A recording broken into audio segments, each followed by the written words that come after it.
አዋዜና ሙዚቃ ከሰማይ የመጣሽ የእግዚአብሔር ስጦታ የኑሮ ደጋፊ የመንፈስ ያለኝታ ስሜት የምትሰጪ የሆነች መድኃኒት ሙዚቃ ነሽ እኮ ለሰዋብነት። ሙዚቃ በአዋዜ ልዩ ዘፈኖች በሕይወታችን ውስጥ ያላቸው ሚና ከፍተኛ የስሜት መገለጫነታቸውና የስሜት ግንኙነት መፍጠራቸው የባህል ማስተላለፊያነታቸው በስሜታችንና በትዝታችን ብሎም በማንነታችን ላይ ተጽዕኖ የሚያሳርፉ መሆናቸው ነው። ደስታም ይሁን ሐዘን፣ ንዴት ወይም ተስፋ ሙዚቃ ውስጥ መገለጫ ያገኛሉ። ይህ ደግሞ ስሜታችንን እንድንረዳና እንድናጣጥመው ተመሳሳይ ተሞክሮ ካላቸው ሌሎች ጋር እንድንገናኝ ያያይዘናል። የዘፈን ግጥሞችና ዜማዎች ሕሊናችን ውስጥ ሰንቅረው ከሆነ ጊዜና ቦታ ጋር እደግመዋለሁ፣ ከሆነ ጊዜና ቦታ ጋር ከቶ በማይደበዘዝ ናፍቆት ያጣብቁናል። በተለይም በታዳጊነት ዕድሜያችን በነፍሳችን ውስጥ የተመላለሱ ዜማዎች እሳቢያችንና ማንነታችንን የመቅረጽ አቅም አላቸው። ዜማና ግጥሞች ወሳኝ የባህላዊ ቅርስ አካል ስለሆኑ ታሪኮች፣ ልማዶች፣ እሴቶችን ከአንዱ ትውልድ ወደ ሌላው ትውልድ ወይም ከቀደመው ትውልድ ወደ አዲሱ ትውልድ አስተላላፊ ናቸው። ከዛም በላይ የጋራ ተሞክሮና ፋይዳ ያላቸውን ሰዎች በአንድ ላይ የሚያሰባስብ አዋጅ ኃይልም ነው። አዋቂዎች እንደሚሉት ሙዚቃና ግጥሞቹ አእምሮን ያነቃሉ፣ ትውስታን ያድሳሉ፣ የማስታወስ ችሎታን ያዳብራሉ፣ ትኩረትን ያጠልቃሉ፣ ጭንቀትና መረበሽን ገለል ያደርጋሉ። ዳንኤል፣ በዚህ ፕሮግራም ለረጅም ጊዜ ይሄዳል ብለን ነው ተስፋ የምናደርገው። አድማጮቻችንም የዚህ ፕሮግራማችንን ዓላማ እኛ እንደምንፈልገው እየተረዱ ከመጡ ይወዱና ይከተሉናል ብዬ አምናለሁ። ስለዚህ ዘፈኖችን፣ የዘፈን ግጥሞችን እንግዲህ መጨረሻ ላይ ዘፈን ዜማውም ከያኒ ወይም ድምፃዊውም ሙዚቃውም ቅንብሩ በአንድ ለአንድ ተልእኮ ነው ያላቸው። ያንን መልእክት፣ ያንን ስሜት ተደራሲው ላይ ማስተላለፍ ነው እና እኛ ውስጥ፣ አእምሮአችን ውስጥ፣ ልባችን ውስጥ፣ ስሜታችን ውስጥ፣ ነፍሳችን ውስጥ የሚከቷቸው የሚደባልቋቸው መልእክቶችና ስሜቶች ናቸው እና ከዚህ አንጻር የተለያዩ ዘፈኖች፣ የአማርኛ ዘፈኖች፣ የእንግሊዝኛ ዘፈኖች እንደዚሁም ሌሎች ደግሞ ቋንቋውን ከሚያውቁ ሰዎች በዜማቸው የምንወዳቸውን ዜማዎች ትርጉም በማየት ወደፊት በዚህ ወጥ በሆነ መልኩ ለማየትና ለመጫወት እድሉን የሚሰጠን ፕሮግራም ነው። ዳንኤል፣ ይሄ በጣም እርግጠኛ ነኝ በጥሞና ለሚያዳምጡ ጥሞናው ያለሆኑ አድማጮች በጣም ማራኪ ይሆናል ብዬ አስባለሁ። ምን ታክላለህ? እንግዲህ በጣም አሪፍ ፕሮግራም ነው ብዬ ነው የማስበው። በመጀመሪያ እንግዲህ ሙዚቃ ምንድነው ብለህ ከጠየቀኝ እንደኔ አመለካከት ነው የምልህ። ሙዚቃ እንግዲህ የሰውን ልቦና ውስጥ ሰርስሮ መግባት የሚችል ኃይል ያለው ነገር ነው፣ እንደዛ አስባለሁና ሙዚቃ ወይም ዘፈን የምንለው ነገር የሰዎችን ስሜት በቀላሉም ሊቆጣጠር የሚችልም ነገርም ነው። ይህ ማለት ለምሳሌ አንድ ሙዚቃ የተለያዩ ጉዳዮችን ሊያነሳ ይችላል። ወይም ዘፈን የምንለው ነገር ለምሳሌ ስለ ጾታ ፍቅር፣ ስለ ሀገር ፍቅር፣ ስለ እናት ወይም የአባት ፍቅር፣ ስለ ልጅ ፍቅር ወይም ስለ ጓደኛ እንዲሁም ስለተለያዩ የማህበራዊና ፖለቲካዊ ጉዳዮችን ጥበባዊ በሆነ መንገድ ወደ አድማጭ ጆሮ ያደርሳል ብዬ አስባለሁ እና ማህበረሰቡ ለነገሮች ያለውን ስሜት ከፍና ዝቅ እንዲል ማድረግ የሚችል ተጽዕኖ ፈጣሪ ይመስለኛል እንደኔ። በጣም ደስ የሚል መንገድ ነው የገለጽከው ዳኒ። እና ይህን ፕሮግራም እንግዲህ በዋነኛነት ያስዋል ብዬ የማስበው እኔ በተፈጥሮዬ በዝንባሌ ዘፈን ሰሚ ነኝ። ዘፈን በጣም የሚሰማ ሰው ነኝ እና እነካለሁ ብዙ ጊዜ በዘፈኖች እና የምነካው ከምን የተነሳ ይመስልሃል? በሰዎች እግር የመግባት ለምሳሌ ዘፈንን ስትሰማው አንተ ጋም የሚነካው ኮርድ ይኖራል። ያ ዜማ ዘፋኙ ያንን ዜማ ሲሰራ ወይም ሲዘፍን ግጥሙ የራሱ ላይሆን ይችላል። ሙዚቃ ቅንብር አለ። ከዛ በኋላ እሱ ባለሙያ ነው፣ ያንን ይዘፍነዋል። ሲዘፍነው አንዳንድ ጊዜ የሚዘፍነው ዘፈን መልእክቱ ከሱ ህይወት ጋር ላይገናኝ ይችላል። ዘፈኑ በውስጡ ያለው መልእክት ወይም ስብራት፣ ትዝታ፣ ጉጉት፣ ናፍቆት ዋትቨር የግድ ከሱ ህይወት ጋር ልዩ ግንኙነትና ትስስር ያለው ላይሆን ይችላል። ግን የግድ ያ ድምፃዊ ከያኒ ነውና በእነዚህ ግጥሞች ውስጥ እነዚህ ቃላቶች በውስጣቸው የያዟቸው ስሜቶች የደስታ፣ የሐዘን፣ የስቅቅን፣ የናፍቆት እነዚህን ስሜቶች ያገኛቸዋል እና ይጋቡበታል። አየህ በራሱ ተሞክሮ ውስጥ ባያውቀው እንኳ ይሄን በዚህ ፓርቲኩላር ሙዚቃ የሚነካበት የተለየ ምክንያት ባይኖረው እንኳ በዚህ ግጥም ውስጥ ወይም በዚህ ስሜት ውስጥ ወይም ይሄ ስሜት ለሚገልጻቸው ሰዎች ያን ስሜት ይጋራል ማለት ነው። የግድ ነው። ለምን? እሱም ራሱ ተጽዕኖ ውስጥ ነው የሚወድቀው። ዜማው ተጽዕኖ ውስጥ ይከተዋል። ግጥሙ ራሱ መልእክቱ ተጽዕኖ ውስጥ ይከተዋል። እና እነዚህን ግጥሞች በሚለማመድበት ይህን ዜማ በሚለማመድበት ጊዜ እሱ ድምፃዊ ነው እና የድምፅ አወጣጡን፣ አተነፋፈሱን፣ የልብ ምቱን ሁሉ ነገር ይወስናሉ። እነዚህ አየህ በዛ ዜማ ውስጥ ያለ የስሜት ወጀብ እሱን ይመታዋል። ልክ እንደዛ ሁሉ አንድ ዘፈን በምሰማበት ጊዜ ብዙ ጊዜ እንደ ዘፈኑ ባህሪ ራሴን ሳለቅስ ነው የማገኘው። በጣም ዲፕሊ ነው የሚነካኝ። ግን ሲነካኝ በዛ ግጥም ውስጥ ያን ሰው ነው የማስበው፣ እሱና እሷን። እና እንደዚህ የሚባል ነገር አለ፣ ቪካሪየስ ሳቲስፋክሽን የሚባል አለ። አብሮ ሊሄድ እንዴት እንደሚችል አላቅም። ለምሳሌ አንዳንድ ሰዎች በራሳቸው ሲጋራ ማጨስ አይወዱ ወይም ራሳቸው ሲጋራ ያጨሱ፣ ነገር ግን የሲጋራው ጭስ ደስ ይላቸው። ስለዚህ ሌላ ሰው ለምሳሌ ሲጋራ ሲጨስ ማትወድ ከሆነ ራቅ ትላለህ ወይም ውጣና ጭስ ትላለህ። እንዲህ አይነት ነገሮች አሉ። አንዳንዶቹ ግን ጥብቅ ይላሉ፣ ደስ ይላቸዋል የሲጋራው ሽታ። በሰጣችሁ ግን እሱ አያጨሱም እና የአጠገባቸው ባለው አጫሽ እነሱ ይረካሉ። ቪካሪየስ ሳቲስፋክሽን ይባላል። እንደዚህ አይነት ልክ የግድ ከኔ ህይወት ጋር በቀጥታ የሚያነካካው ነገር ስላለ ሳይሆን ዜማው ስሜቴን ይቆጣጠረዋል ማለት ነው እና በዚህ በዜማው ውስጥ በተገለጹ ስሜቶች እነካና በነዛ በተዋናዮቹ ቦታ ሆናለሁ ማለት ነው።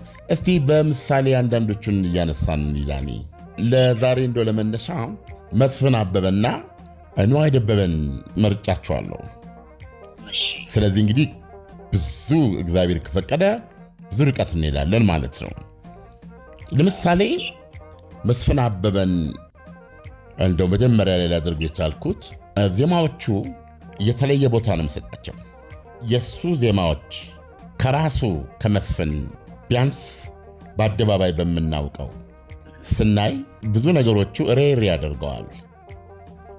ብዙ የተለመደ አይነት ዘፋኝና አዘፋፍንም እንደዛው የተለመደ አይደለም። ሲጀመር ታሪኩ መምህር እንደነበር ነው የምናውቀው ሁላችንም እና በቦክስ ጊታር የሚጫወት በትርፍ ጊዜ ልትል ትችላለህ። ዘፈኖቹ በዚህ ቦክስ ጊታር የታጀቡ ናቸው። ድምፁ የራሱ ነው እና ድምፁ ለምሳሌ ልክ እንደ ክራር ምት ተጣራዊ ዜማዎቹን አይነት ልክ እንደዛ ሁሉ የድምፁ ዜማው ምንድነው ቢቱ ምንድነው ተብሎ አንስ ቢጠየቅ ሐዘን ነው የሚለው ድምፁ አውቶማቲካሊ ሐዘን ነው የሚያመጣብህ። ይሄ ማለት መስፍን በህይወቱ ባኗኗሩ ዓለምተኛ ሰው ነው። በህይወት ብዙ ያልጎደለበት ጥሩ ጊዜዎችን ያሳለፈ ሰው ነው። ግን ድምፁ ኢሚዲየትሊ አንተ ጆሮ ላይ ስሜት ላይ ሲያርፍ ወደ አንዳች ትዝታ ወይም ወደ አንዳች ምናባዊ ነገር ውስጥ የመክተት አቅም አለው። ሁለተኛ ዘፈኖቹን ስትሰማቸው፣ ግጥሞቹን ስትሰማቸው ከነዜማቸው ይዘው ጭልጥ ማለት የብቸኛነት ስሜት ነው የሚሰጥ። ዘፈኖቹን በደንብ ሰምታቸው ከሆነ እና የሆነ እንግዳ አይነት ስሜት ነው እንዲሰማ የሚያደርገው። ግጥሞቹን እያየን እንግዲህ ከዛ በፊት ወደ ግጥሞቹ ከመምጣታችን በፊት አንድ ታሪኩ ልንገርም። ዘፈኖቹን በጣም እወዳቸዋለሁ፣ ደጋግሜ የሰማኋቸው ናቸው እና ሁል ቀን እሱን ማግኘት እፈልጋለሁ። ለእኔ ሚስቲክ የሆነ ሰው ነው። ዝም ብሎ አይነት መደበኛ ሰው አይደለም ለእኔ። ለምን ውስጥ የሚፈጥርብኝ ስሜት ሚስጥራዊ ነው። ለምሳሌ ሚስጥራዊ ሲባል አሁን ለምሳሌ እኔ ፈረንሳይ ነኝ አይደል? ፈረንሳይ ተወልጄ ነው ያደግኩት። አንድ ሰው መጥቶ ምንድነው ትዝ የሚል እንደ ፈረንሳይ እንዴት ቢለኝ ሊደነግጥ ይችላል። በማላውቀው ምክንያት የፈረንሳይ ዳገት ላይ ሊሞዛ የሚባል ዛፍ ይሁን ወይም የጽድ አላቅም ከፍተ ጥላ የሚሰጥና ፍሬዎቹ የሚረግፉ ናቸው እና ከዛ ጋር ተያይዞ ሁለት ወንድማማች ልጆች ያስታውሳሉ። አሁን ትርጉም ይሰጣል አንድ ሰው የምበት ነገር አይሰጥም። ስለዚህ አንዳንዴ እንዲህ ብለህ ልትገልጻቸው የማትችለው ሌላ ሰው ሊረዳቸው የማይችለው አንተም አክሰንቹዌት የማታደርጋቸው የነበረው የዕለቱ ፀሐያማ መሆኑ አካባቢው እነዚህ ልክ እንደ ፒክቸር ጭንቅላት ይወስጣሉ እና እንደው በጥቅል ደስታን ያላቸው የሚያም ደስታን ያላቸው ስሜታቸው እኔ መጀመሪያ የማስታውሰው ነው። ብዙ ነገር አለ አይ ዶንት ኖ ለምን በዚህ መንገድ እንደምታስታውስ ለምን ሰዎች እንደዚህ ነን፣ በጣም የተወሳሰብነን። ለዚህ ነው ብዙ ጊዜ በእኔ ህይወት ውስጥ እንደው መቼም ሰው ኖሮ ምንድነው የሚባለው ከመሬት እንደዚህ የሚባል ነገር አለና ሰው ይሞታል አይደል? እኔ ሐውልቴ ላይ ቢጻፍልኝ ደስ የሚለኝ በህይወት ያወቅኩት ነገር ይሄን ብቻ ነው። ሰው ያሳዝነኛል ዳኒ። ሀብታም ይሁን ድሃ ይሁን አጭር ይሁን ረጅም ይሁን ወፍራም ይሁን ምንም ይሁን ሰው ያሳዝነኛል። ይሄ በህይወት ውስጥ ያወቅኩት ነገር ይሄን ነው እና ወደ ጨዋታችን ልምጣለ። ስለዚህ ሚስቲክ የሆነ ቦታ ነው ያለው በእኔ ጭንቅላት ውስጥ። ብዙ እንዲህ አይነት ሰዎች አሉ።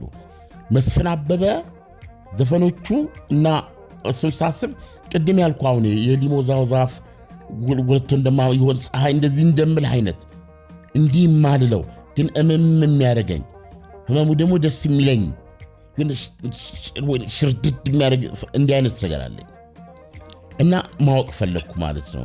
አንድ ቀን በአካል ሁለት ቀን ቤቱ ሄጄ አንኳኳ ማለት ነው። ሁለቱም ቀን አልተሳካልኝም። በመጨረሻ በሬዲዮ ፋና ኤፍኤም ላይ እንደማመጥ የሚል ፕሮግራም ነበረኝ። ከደረጀ ጋር አብረን መስራት ጀምረን ነበር። በደረጃ አማካኝነት አገኘሁት ማለት ነው እና ለቃለ ምልልስ ስቱዲዮ ገባን እና በዛ ጨዋታ ውስጥ ሌላው የፕሮግራም ማጣፈጫ ብዙ ነገር እናወራለን። ግን የኔ ያቺ አንድ ጥያቄ አለች። ያቺ ጥያቄ ምን ነበረ? የመስፍን ዜማዎች ግጥሞቹ በድምር ውስጥ የሚፈጥሩትን ስሜት አለ። እኔ ያን ስሜት ልገልጸው አልችልም ዳኒ። በጣም በጥልቁ ነው የሚሰማኝ እና ምንድን ነው ያ ስሜት? አየህ፣ ግን በጣም ነው የምወደው ያን ስሜት፣ ግን ደግሞ በጣም ነው የምንገሸገሸው እና በደመ ነፍስ ያለኝ መረዳት አለ።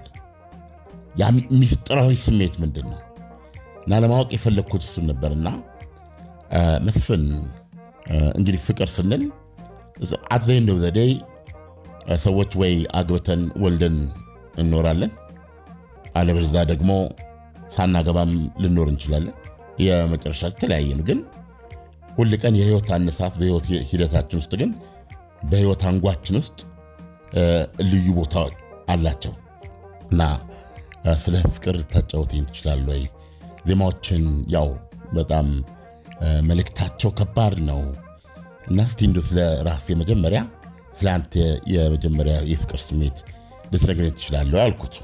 ምን አለ መሰለ ዳኒ፣ እሺ ወይዘሮ ስሂን የደሴ ልጅ ነው እና እዛ ነበር ማራል። ስለዚህ ፕሮባብሊ የአምስተኛ የስድስተኛ ክፍል ተማሪ። አሁን ሰዎች በዚህ እድሜ ይፈቀራል ወይ ብለው ሊያስቡ ይችላሉ። እኔ ካለኝ ኤክስፒሪየንስ አዎ ምናልባትም በዛ እድሜ ያህል ልታፈቅር አትችል ይሆናል። በጣም ኢንፋቹዌሽን ይሉታል ፈረንጆች እንዲህ አይነቱ። እና ወደ ትምህርት ቤት ይመጣል። ወደ ትምህርት ቤት ሲመጣ አንድ ልጅ አለች። ያችን ልጅ ሲያይ ሁሉም አይነት ስሜቶች ይሰሙት፣ ድብልቅልቅ ያሉ ስሜቶች እና እነዛን ስሜቶች ይወዳቸዋል። ክፍል ውስጥ ይገባል። ያው እንደማንም ይማራል። አንዳንዴ ያወራታል ማንንም እንደሚያወራው። አንዳንዴ ልታወራው ትችላለች ወይ ብዙ ጊዜ ያወራትም አታወራውም። ነገር ግን ለሱ ቋሚ የፀሐይ ብርሃን ናት። በዚህ ሁኔታ ይቀጥላል ማለት ነው። አንድ ቀን ወደ ትምህርት ቤት ሲመጣ ክፍል ከመግባታቸው በፊት አይኑን ታውቀዋለህ፣ በጣም ጓምላላ አይን ነው ያለው። አይኑን በአራቱም አቅጣጫ ግቢ ውስጥ ቢያንጎላምም ሊያት አልቻለም። አብራቸው ከምትሆናቸው ልጆች ጋር ቢፈልጋት የለችም። ወደ ክፍልም ሲገባ አንዳንድ ጊዜ ተማሪዎች ሁላችን የተወሰኑ ውጭ ስንቆም አስተማሪ እስኪመጣ ሌሎች ደግሞ ክፍል ውስጥ ይገባሉ አይደል? ክፍል ውስጥም ሲገባ የለችም። ኤኒዌይስ በጣም ደስ ማይል ልክ ፀሐይ አይተን እንደው በጣም ፀሐይ መሞቅ ፈልገ የጠዋት ፀሐይ ወይ መሞቅ የምትፈልጋት ፀሐይ እየሞቀ እያለ ሰውነት ደስ እያለው እያለ የሆነች የደመና ኳስ ውስጥ ትገባለች። ያን የሚሰማህ የሆነ የብርድ መንፈስ አለ እና ከዛ ውስጥ ስትወጣ ታያታራለም ፀሐይን ወጣ ያ ሙቀቷ እስኪመለስ ልክ ያ ስሜት ነው የተሰማው፣ ያ ብርድ ነው የተሰማው። ነገር ግን ያ እድሜ ከባድ ነው። ሄደህ ይቅርታ አድርጊልኝ ሰናይት ምንድን ነው ያመጣችሁ ዛሬ ምን ሆና ነው አትልም ትላለህ እንዴ? አይ ከባድ ነው። በዛን ወቅት አንድ ወንድ በሌላ ሴት እንደዚህ ብትል የተማሪ የሚያወጣልስም ከባድ እና እንዲታወቅብም አትፈልግም። ኤኒዌይ የልቡን በልቡ አድርጎ ትንሹ መስፍን በትካዜ ወደ ቤቱ ሄደ ማለት ነው። ይኖ ጊዜ ያልፋል፣ መሸ፣ ነጋ እና ትምህርት ቤት መጣ ማለት ነው። እና አሁን በጣም እርግጠኛ ነው ዛሬ ያያታል፣ ምንም ጥርጥር የለው። አሁንም ግቢ ሲገባ ግቢ ውስጥ የለችም፣ ከጓደኞቿ ጋር የለችም፣ ክፍል ውስጥ የለችም። ዳንኤል ባጭሩ ታሪኩን ለማሳጠር ከዛ በኋላ ልጅቷ ወደ ትምህርት ቤት አልመጣችም። ለምን አያውቅም። ትኑር ትሙት አያውቅም። ወላጆቿ ሌላ የሥራ ቦታ ቀይረው ሄደው እንደሆነ አያውቅም። ምን ሆና ቀረች? ምንም የሚያውቀው ነገር የለም። ጓደኞቿን ለመጠየቅ አልሞከረም? ምናልባት በእሷ ዙሪያ ያሉ ሰዎች ፈጽሞ ሊያውቁ የሚችሉት የነሱ የተገደበ ነው። እነሱም ከሷ የተለየ ምን ሊሉት ይችላሉ? አይረን እንጃ ነው ሊሉት የሚችሉት። እና በዛን ሰዓት በሱ ህይወት ውስጥ በሱ ባህሪ ውስጥ በሱ አጠቃላይ አኳኋን ውስጥ ምናልባት ሐዘን ገብቶ ሊሆን ይችላል። ወላጆች፣ ወንድም፣ እህት ይህን ላያስተውል ይችላል።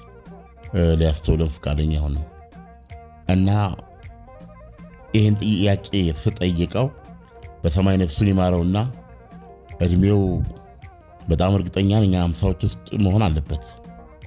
ያን ጊዜ ከ40 ዓመት በላይ የሆነ ታሪክ ነው የሚነግረኝ አሁን ድረስ ቪቪድሊ የሚያስታውሰው። እና ከዛ በኋላ በቃ ሌላ እያወራን አለ። አሁን ይህን ስሜት ይህን ታሪኩን ውስጥ ከያዝኩ በኋላ ዘፈኖቹን እንደገና መስማት ጀመርኩ ማለት ነው። በፊት አሁን በዛ ልቦና ነው የምሰማቸው።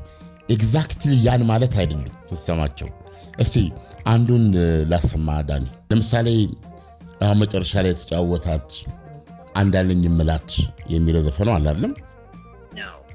አንዳለኝ የምላት የመጀመሪያዬ ርቃ ሄዳለች የሌላ ሆናለች በሕይወት በዘመኔ አላየሁም እንዳንቺ ተይተመለሽ የኔ ፍቅር ሌላ ማየት መውደድ ይቅር ከትዝታሽ በመውደድሽ የፍቅር አምላክ ይፋረድሽ የሚላል አንዳለኝ የምላት የመጀመሪያዬ ርቃ ሄዳለች የሌላ ሆናለች።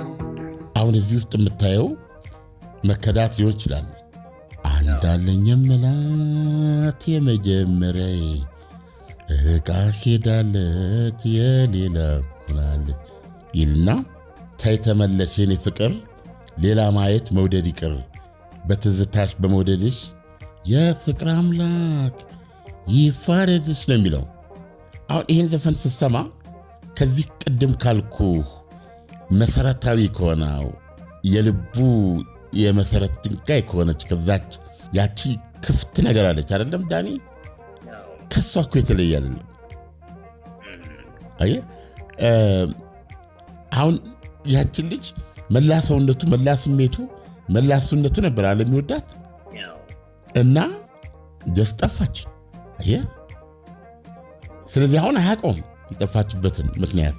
እሷም በሁለቱ መካከል ምንም የተባለ የተቋጠረ ውል ነገር የለም። ነገር ግን እንደወደዳት መካድ አይቻልም እና ጠፍታለች። በእርግጥ እሷ አታውቅም። እሱ ግን አፍቅሯታል። ለሱ ግን ጠፍታበታለች። እዚህ ነኝ ሳትለው ማለት ነው። እና እዚህም ውስጥ ከሱ ወደ ሌላ መሄድ ነው አይደለም። ስሜቱ አንድ ነው። ሌላውን ልድገምልህ። ለምሳሌ ይመጣል እምባ የሚል የድሮ ነው። አንተ ተወልድ ይሆን ሲዘፈን ዳኒ አልነበርክም? ይሄ ድሮ ዘፈን ነው በነገራችን ላይ። አሁን ቀጥዬ የምልልህ እሺ፣ ይመጣል እምባ የሚል ነው። አይሽና ይመጣል እምባዬ አንቺም ወይ ድልሽ እኔም ወይ ጣይ አንቺም ወይ ድልሽ እኔም ወይ ጣይ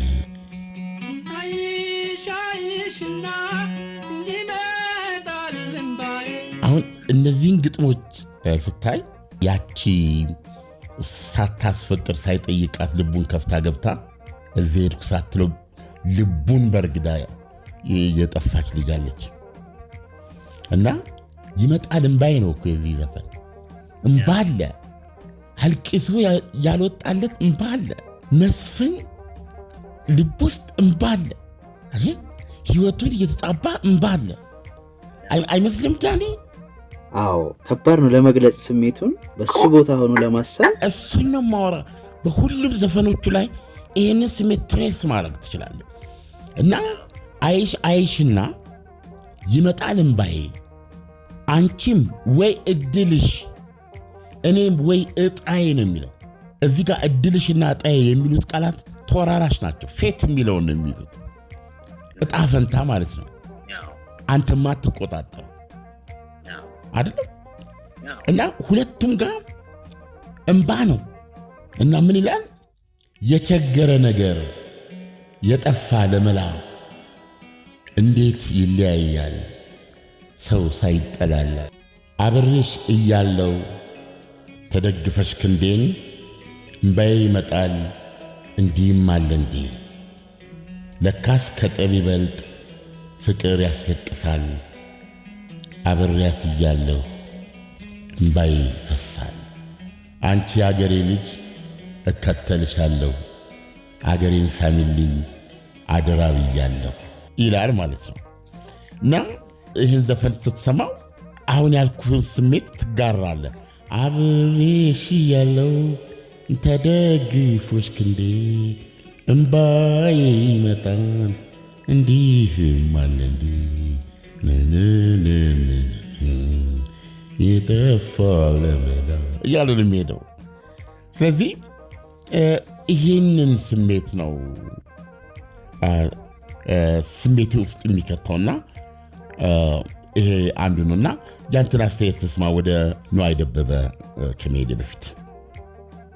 በጣም ስሜት የሚጋባ ሙዚቃ ነው። በእርግጥ እኔ ራሴ አሁን አንተ ግጥሞቹን በዜማ መልክ እያደረግ ስዘፍናቸው ስሰማ እኔ ራሴ ሆነች እምወዳት ልጅ ድንገት ብን ብላ የጠፋች ያለች እየመሰለኝ ነው ፊል ያደረኩት እውነት ለመናገር ተውጂ እሱ ስሜት ይጋባል እውነት ለመናገር ያ በጣም ፓወርፉል ነው በነገራችን ላይ ሙዚቃ ያለፈውን ጊዜ በአሁኗ በዚህ ደቂቃ በዚህ ቻፍታ ጊዜን አቁሞ እዛ ስሜት ውስጥ ሪሊቭ እንድታደርገው ድጋሚ ያንን ስሜት እንድትኖር የማድረግ አቅም አለው ባለሳሳት እንግዲህ ካሉት ኪነ ጥበቦች ሁሉ ለዚህ ይመስለኛል የሙዚቃ በጣም ፓወርፉል ነው ከሁሉም ይበልጣል እንጃ ከተሰጦች ሁሉ ድምጽ ኃይለኛው ሳይሆን ይቀራል ብለህ ነው ተጽዕኖ በጣም ፈጣሪ ነው በጣም ተጽዕኖ ፈጣሪ ነው ምክንያቱም የስሜት ፍጥሯን እኮ ነው ይህ ነው ዞሮ ዞሮ ደግሞ ለዚህ ዓለም እንግዶች ነን የሆነ ቀን ደብዛችን ይጠፋል አይደል ነን እኮ በጊዜው እግዚአብሔር ዘር መተካት ሐሳብህን ፍላጎትህን እንደዚህ አርክተ እንድታደርግ እዚች ምድር ላይ የሆነ ነገር ሆነ እንድታልፍ እድሎችን ይዘን የመጣው እና ደግሞ ኑሮ የራሷ አካሄድ አላት ለማንኛውም ማድረግ የምትችለውንና ማድረግ ያልቻልከውንም ሆኖ ከጥቂት 10 ዓመታት በኋላ ሰውነታችን ወደ ስንብት ነው የሚሄደው ብዙ ነፍስ አውቀን የምንኖረው ኑሮ ጥቂት አስሮች ናቸው እኔ እንጃ 30 ይሞላል እስከ ለምሳሌ እስከ 20 እስክትሞላ 15 16 17 እነዚህ የእድገት ፎርሜሽኖች ናቸው የሆነ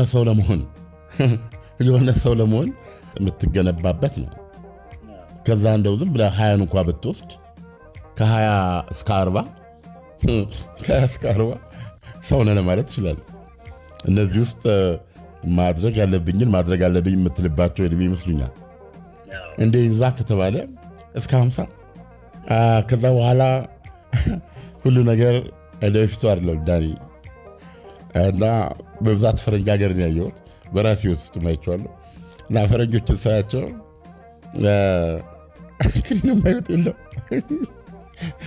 ከኒን የማይወጥ የለም በቃ 40 ምናምን ቀደም ብዛት ስኳር አሁን ለእኔ እነዚህ ፋክቶች ፋክት ናቸው ለእናንተ ገና ናቸው 40 ምናምን ስትል በቃ ክሊኒክ ትውጣለህ ሐኪም ቤት ቀጠሮች ይኖረዋል ምናልባት አንድ ኦፕሬሽን ማድረግ እንደዚህ እያልክ ነው የምትሄደው እና እሱ ደግሞ ሌላ ዓለም ነው የሚልና ዞሮ አክቲቭሊ ያለ አንድ 3 ዓመት ያክል ነው እንግዲህ እንትን የምንለው ከዛ በኋላ እንደቀደሙት ሁሉ እኛም ደብዛችን ይጠፋል ግን ትተን በሄድናቸው ነገሮች በስራዎቻችን በልጆቻችን በትዝታዎቻችን በቃ ታንኪዩ ኖር ያለው ብለና መስገነን ነው የምንሄደው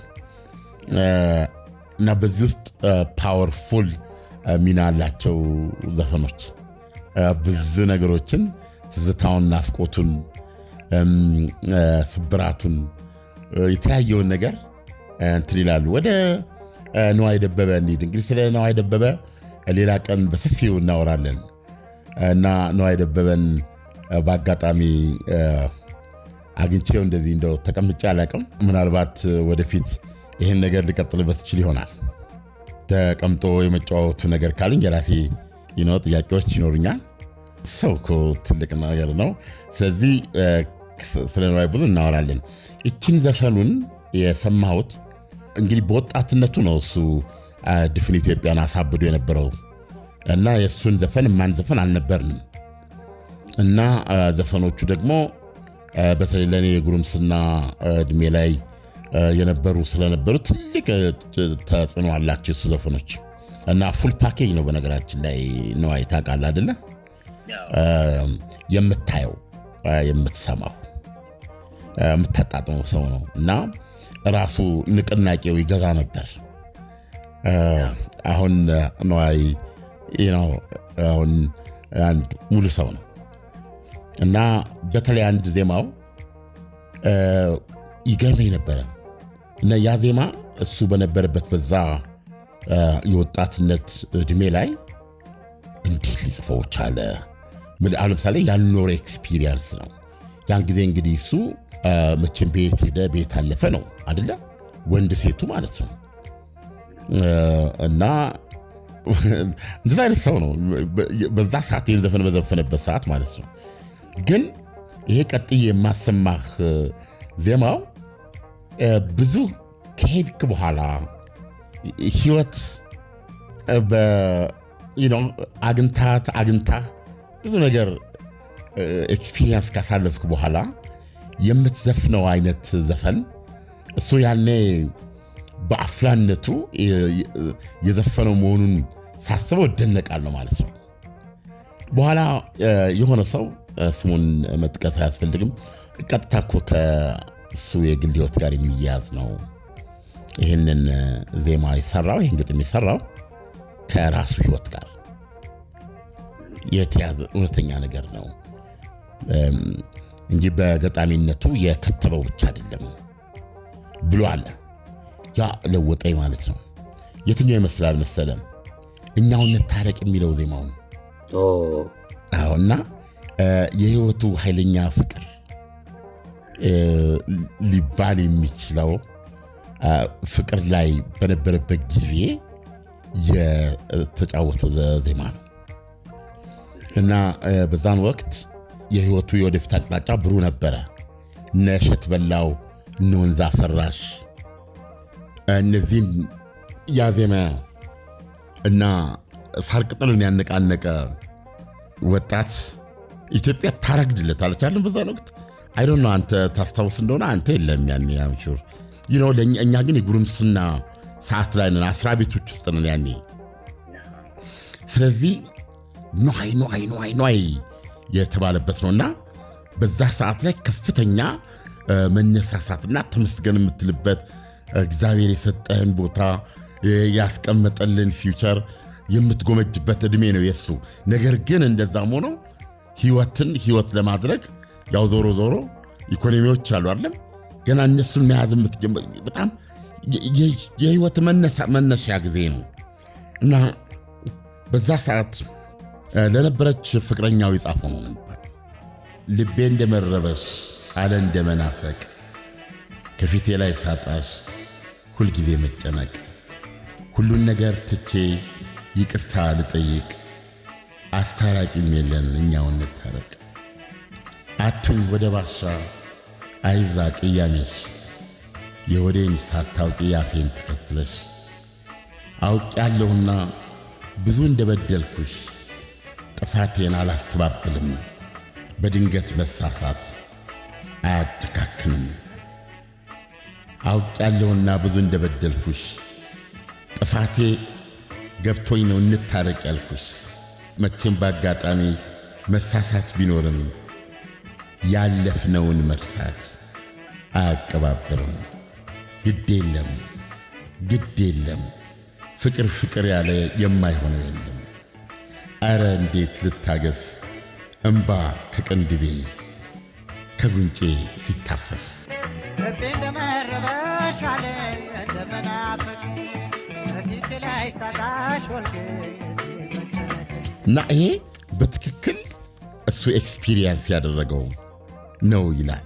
እንግዲህ መጣላት ይኖራል አይደል?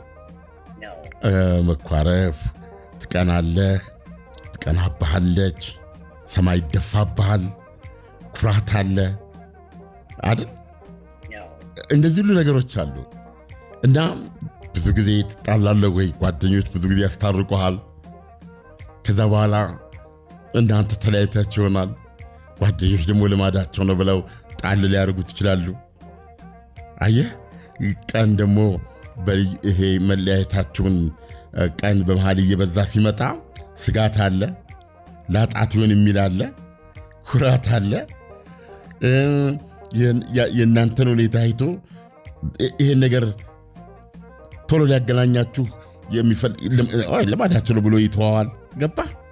ስለዚህ እነዚህ ዜማዎች ስትሰማ በዚህ ስሜት ስታደርግ እንዴት ፓወርፉል እንደሆኑ እንዴት ልብ ውስጥ የሚመታ ግጥም እንደሆነ ስትረዳ ትደነቃለህ።